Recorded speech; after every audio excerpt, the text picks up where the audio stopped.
ESBR boxing. We're back, myself and Owen. We're here in final predictions mode, and we are predicting the big heavyweight clash that's taking place in Gibraltar this weekend. The return of Dillian Whyte, who's facing Ebenezer Tetteh, known to some people, I suppose, on these shores for fighting Dillian fighting Daniel Dubois, obviously several years ago. But Owen, obviously, people know who Dillian Whyte is. They kind of loosely know, I suppose, who Ebenezer Tetteh is. We don't need to do too much for record and tailor the tape. The question I'm going to ask you first and foremost is who wins this, Owen, how, and why?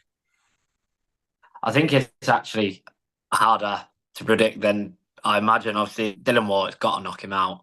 But I think an inactive Dylan White, the only footage I've seen of Tetteh is Daniel Dubois chinning him in a round and him fighting in, I believe it's Ghana, where his opponent threw a punch and knocked himself out by messing his arm up somehow. The punch didn't land.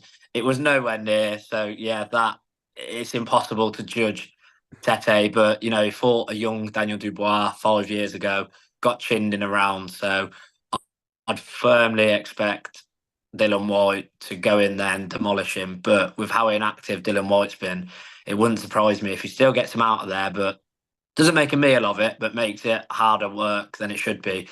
So I'll go with a Dylan Whyte stoppage, sort of round 5, round 6, purely because of his inactivity. So yeah, round 5 we'll go with.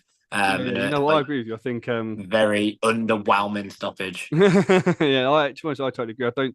I think he's got to stop him. He's really got to stop him. If he doesn't stop him, it'll be more questions than answers, frankly. But I think it's hard to judge, like you say, because Dillian Whyte's not looked that good for a while. Ebenezer Tetteh has obviously looked suspect in the recent footage, and also obviously against Daniel Dubois. So I expect Dillian Whyte to stop him. I think it won't be convincing in a weird way, though. I kind of expect him to kind of labour it a little bit, but like 5 or 6, I think, is also where I'd go with it.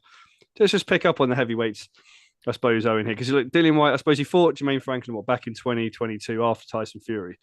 Still won that fight. AJ had obviously close majority decision. Obviously, AJ fought Jermaine Franklin as well. Then he fought Christian Hammer. Obviously, like a guy who's kind of not that well known. Well, he's kind of well known, but he's not necessarily high up, obviously, in the rankings, etc. Kind of a bit of a stepping stone fighter.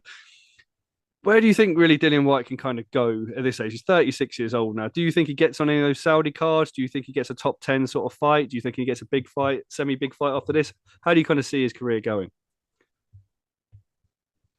Do you know what? I can actually see him getting himself on a Saudi fight in a year or so's time. It depends how in terms of if Moses Atalma obviously makes light work of obviously Dempsey, and then if he does face David Adelaide in the start of next year, in the early months, and ices him, they're going to have to move him through the ranks quickly. So give it sort of, if Dylan White's still interested in fighting, give it sort of 18 months or so. I can see him fighting young heavyweights with sort of lower records. He could become a bit of I don't want to say gatekeeper, it's probably the wrong word, more of a test of where some younger heavyweights are at. I can see if he stays around when he's 38, 39, maybe even a little bit later, if he is hovering around, I can see him fighting like a Moses Atalma just to see where these young fighters are at. But if he fights anyone in the top 10, I think it's pointless. If you stick him in with, the only one I'd sort of want to see him, maybe stick him in with Wilder, see what happens there. But let's be honest, no one wants to watch him in with the likes of Zhang, Parker, Dubois, probably even AJ. I don't even want to see that fight, a rematch. So yeah, I think for me, there's still fights for him to be made. He's a loudmouth. He's active on socials and when he's out and about. We see him in interviews. I've seen him doing an IFL interview with Kugan Cassius in the streets, asking who looks older. So although it's interesting content to an extent, I just think there is a place for Dillian Whyte. He could easily become a Derek Chisora style fighter who's questioning why he's still going. I don't really see him fighting anyone in the top 10, but I think there's defo fights for him against prospects and sort of people where we're unsure what level they're at, and like I say, turn into a Derek Chisora 2.0. Yeah, you know what? I think I actually agree with you. I don't think many of the well, if you look at the names of the top 10, I don't give Dillian Whyte much of a chance against most of them, to be perfectly honest with you. Maybe I'd see him in. I don't even necessarily fight Fabio Ward, obviously having managed him, but I would like to see someone against someone of kind of that caliber, someone rising up. Let's see how much he's got against someone who's sort of coming through like you say. Just one more question I was going to ask actually is around kind of Dillian Whyte's popularity in the UK. So this fight's taking place in Gibraltar. He fought Christian Hammer in Ireland. He's kind of divided opinion boxing fans, but at one point obviously a box office fighter.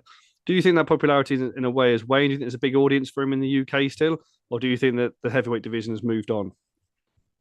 Uh, I still think there's a place for him. You know, everyone knows. Like we've all seen the videos of the face-offs with Derek Chisora. We've seen the antics with AJ.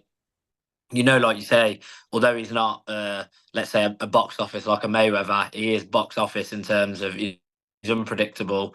You don't know what Dillian Whyte's going to turn up. He could either come in, he'll be nice and polite, or he could come in and he's flipping tables and threatening to chin half the room. So I think that there's defo a place for him in terms of popularity within the UK. But like you say, as we move towards the Saudi influence and how much that probably explains why he is fighting in your Islands, your Gibraltars, etc. He's been inactive.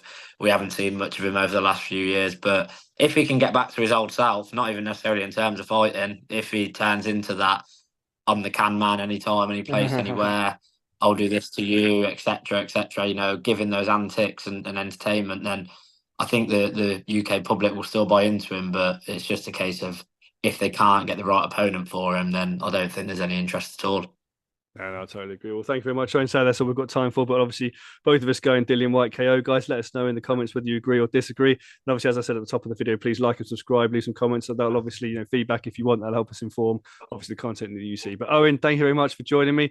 And as always, guys, thank you very much for watching. Pleasure as always, mate.